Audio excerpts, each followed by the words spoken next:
আসসালামু আলাইকুম। আমি room city Italy room city থেকে বলছি। জেইসার অটোমোবাইলস আমাদের, এই যে জেইসার অটোমোবাইলস। এই যে এখানে অটো অফিসিনা বলা হয়, মানে অটোমোবাইলস আর কি, বাংলায় বা ইংরেজিতে, সরি। সো আজকে আমরা পার্টিকুলারলি দুইটা ত্রুটি নিয়ে কাজ করতেছি। একটা হলো এই যে এক্স 3 বিএমডব্লিউ X3, এটা যখনই চলে এই কিছুক্ষণ চলার পরে আস্তে করে একটা স্ফিয়া উঠে, মানে এটা এই সিগন্যাল উঠে ইঞ্জিনের, এর পাওয়ার ডাউন হয়ে যায়। সো আমরা এখন এটা কাজ করতেছি, এটা বলা ফাব বলা হয়, যেটা আপনারা যেটাকে বলেন যে স্যালেঞ্জার বক্স। সো আমরা ফাব কাজ করতেছি এটার। সো ভাপ, এবং এটা ভাপ কাজ করলে, ভাপ যদি আমরা এটা সরাই দিই, এটা কিন্তু আবার এই সেন্ট্রাল লাইনের থেকে সরাইতে হয়। সো এগুলো ডিজেল গাড়ির জন্য, বাংলাদেশে যেহেতু ডিজেল গাড়ি খুব কম, সো তাদের জন্য বলতেছি আর কি। অনেক মালিক আছে যারা অনেক দামি গাড়ি চালায়, কিন্তু সমস্যাটা বুঝে না, দানাই পানি করে অনেক লোকে পয়সা খায় ফেলায়। সো তাদের জন্য বলতেছি। এখানে আমাদের ওয়ার্কশপে এখানে এগুলো সবই আমাদের কাজের গাড়ি, সব সিরিয়াল দ্বারা। প্রায় 40টার মতো গাড়ি আছে এখন, যেগুলো এগুলো সবই নতুন গাড়ি, যেগুলো সবই কাজের এটা ইঞ্জিন করতেছি। এগুলো সবই ওই যে BMW X3 একটা আসছে, এটাও ইঞ্জিন চলে গেছে। এগুলো সবই যে আমরা কাজ করতেছি, ইঞ্জিনের কাজ করতে। এটা হলো শারবোলেট, এটারও ইঞ্জিন চলে গেছে।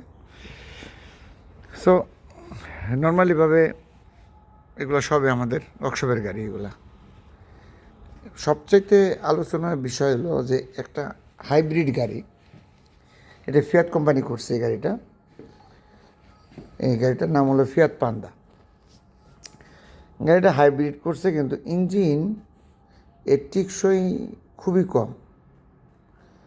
সো এই জন্য আপনাদের সামনে আমরা এই ইঞ্জিনটা পাল্টাইতেছি। আমরা ইউজেবল ইঞ্জিন আনছি, যে নতুন ইঞ্জিন অনেক দাম।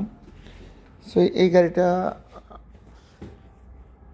ইঞ্জিন পাল্টাইতেছি, কারণ হলো যে ইঞ্জিন অলরেডি চলে গেছে, এর অরিজিনাল ইঞ্জিন এই যেটা, আর এই যে আমরা আনছি এইটা এখন, এই যে অরিজিনালটা এখানে।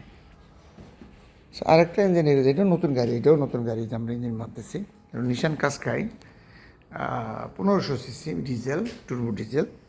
এই যে এইটারও ইঞ্জিনের তেলের সমস্যা হয়েছে, তেল খেয়ে ফেলে ইঞ্জিনে, তো এইটাও আমরা কাজ করতেছি।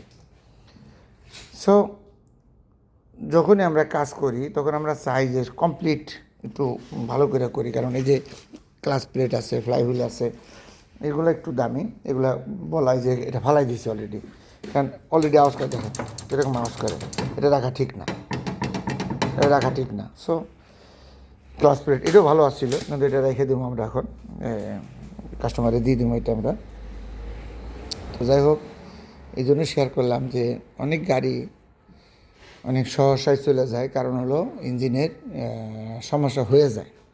তো এটা একটু চলছে কম না, মোটামুটিভাবে 1,70,000 চলে গেছে। 1,70,000 কিলোমিটারে ইঞ্জিন অনেক সময় চলে যায়, সমস্যা হইতেই পারে। আবার না হতো, যদি মনে করেন যে সার্ভিসিং ভালো থাকতো বা টাইম মতো যদি তেল মোবিল পাল্টাইতো, তাহলে হয়তো এরকম হইতো না। তো যাই হোক, যারা আপনারা গাড়ির মালিক আছেন তারা অবশ্যই তেল মোবিল পাল্টাইবেন টাইমলি, তাহলে দেখবেন যে গাড়িটা আপনার লং টাইম স্টে করতেছে, মানে গাড়িটা ভালো দিতেছে সার্ভিসটা। ওকে, আল্লাহ হাফেজ, আসসালামু আলাইকুম সবাই।